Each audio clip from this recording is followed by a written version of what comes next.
the lead dito. Pero dito sa embleman, okay, Assassin Emblem para dito kay X-Ying, na nakita naman na natin, even sa MPL Season 16, Yeah. no, okay, bibigyan ni Kwano ka? Uy, si May! Pa rin na Axmena. Grabe Aray! naman nitong Valentina na ito. At ngayong first turtle, kanilang paglalabanan is going to get on. Pinaulanan pa rin naman dito ng mga T-Chopper, mga members ng Guangzhou Uy! Gaming. But Modi will still have the upper hand. Canoneo with the turtle still. Tumatakbo dito mga members ng Guangzhou Gaming. Pero Oh. Ligan. Pero ngayon, para sa kanila, kailangan mo lang magbigay ng magandang vision laban sa Axmena. Kasi, well, far pa rin naman dito sila Throwboy, pero we cannot deny, even Canoneos, yung great job dun sa mga instant pick-off sila laban Sino sa mangunguna? Si Ole pumasok na, Vision, okay? Pinakuna na agad dito, yung Mountain Shocker para kay Yoji. Throwboy. Aul pula na buhay, mapapa-exit agad. Meanwhile, members of Guangzhou Gaming hindi susuko. Maganda yung tag team, pero mapapaangat sila Alpo. dito. Alpo going in with a further pursuit. Sasayaw ng konti si Canoneo, pero walang masyadong madadamage dito ng members ng Axemen. Meanwhile, yung Turtle ay buhay pa rin dito. Sisimulan, pilit nilang inilalabas. Ang Turtle Dance ngayon ay magsisimula na. Iikot si Alpo. Uy.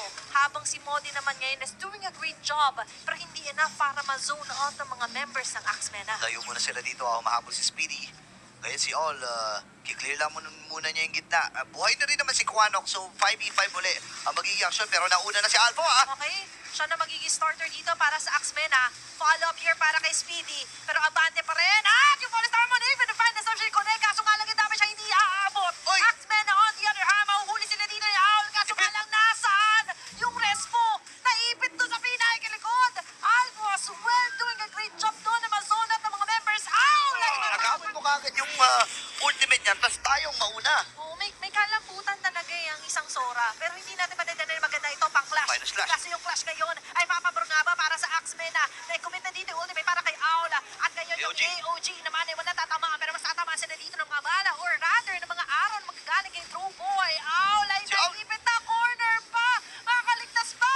Uy! Hindi yata sir. Kuha na with a kill. Sumugod lang tayo ng sumugod. Imagine mo, may Esmeralda ka, may Pobius ka, dalawa sa mga masasakit sa ulong hero na yan na napakahirap tunawin, lalo na kung wala ka talagang mga magic or physical penetrating items.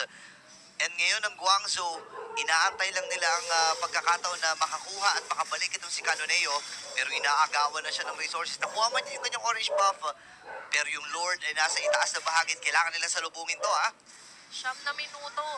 Axemen na totally dominating the game laban dito sa Guangzhou Gaming. And even the Lord, maunang Lord, will deal that much damage sa base ng Guangzhou Gaming. Sentry activated. Oh, may vision pero hindi basta-basta makalabas ng GCG. Wano continuously copying dito yung ultimate Uy.